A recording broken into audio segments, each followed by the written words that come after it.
You have every right to say Ruto must go. It is very unfortunate that in 2025, 15 years after we attained a new constitution, we are still holding corrupt leaders in government. Why do Chapter 6 of the Constitution not seem to be applicable to members of parliament and to the president or the executive itself? It is very unfortunate that most of the leaders that we elected do not seem to understand their role in parliament. We did not send them to go and side with the executive. We sent them to be representatives of the people. We sent them to go and oversight the working of the national government. But they don't seem to understand that.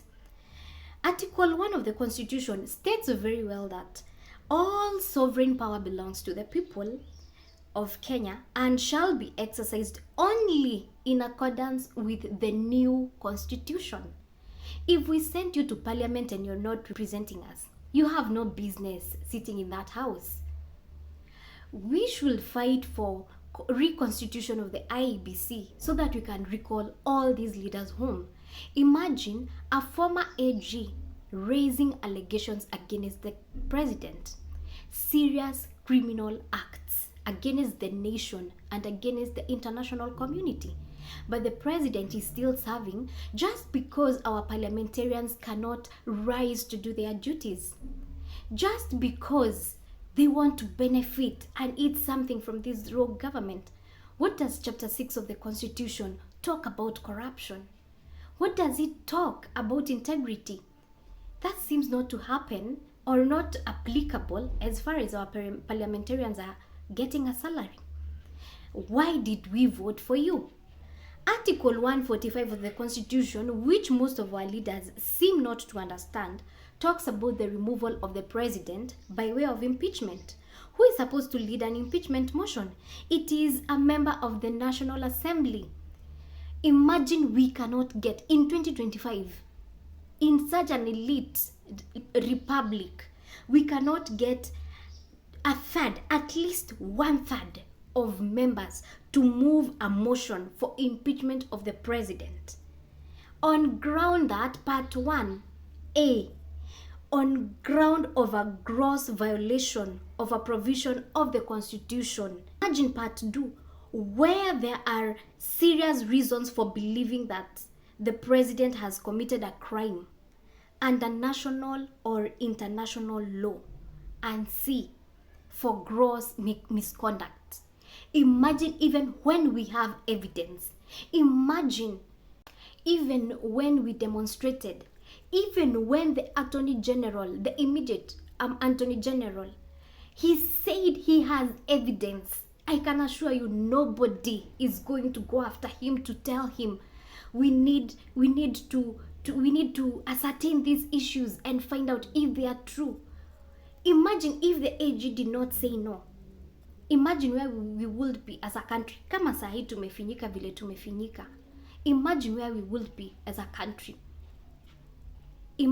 Just imagine if the current AG is not in a position to say no because she's from the bread-based government, the blood-based government.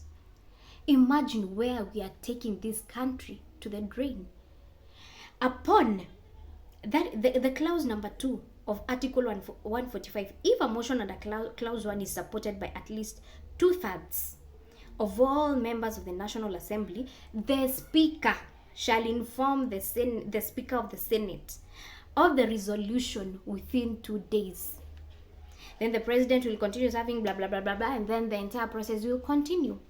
Is our Speaker ready to have this motion in Parliament? No, he's not ready. Why? Because there are some shareholdings that have happened. You people can continue to suffer as we are eating. You people can continue to suffer. We cannot even be here discussing about bloggers supporting a rogue government if our parliamentarians were doing the right thing. It is high time we pushed for the reconstitution of the IEBC. Send some of these people home so that we can have this president impeached. We cannot wait for 2025.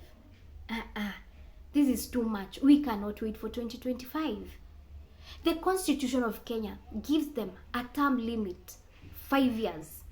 But if the president does not have the integrity to push for the 5 years, the constitution allows Kenyans to impeach the president. To let away public participation, we send someone home. It is very, very unfortunate that some of our leaders hawaoni makosa, hawaoni shida. Some of them are allegations, but I'm sure if our judicial system was working, if our parliament was working, something can be done. Something can be done. We cannot lose our country to rogue leaders. Let nobody make you feel like a failure because you voted for William Samoei Ruto. The Constitution of Kenya allows us to vote by way of ballot. You voted for what you believed in. You believed in his manifesto. In fact, if you looked at William Samoei Ruto's manifesto keenly, you will tell that Kenya will be the next Singapore of Africa in the next 2-3 years. We voted for what was the best. It was a winner, take it all. But the person we installed in power, he started by failing us. He started by not honoring his manifesto.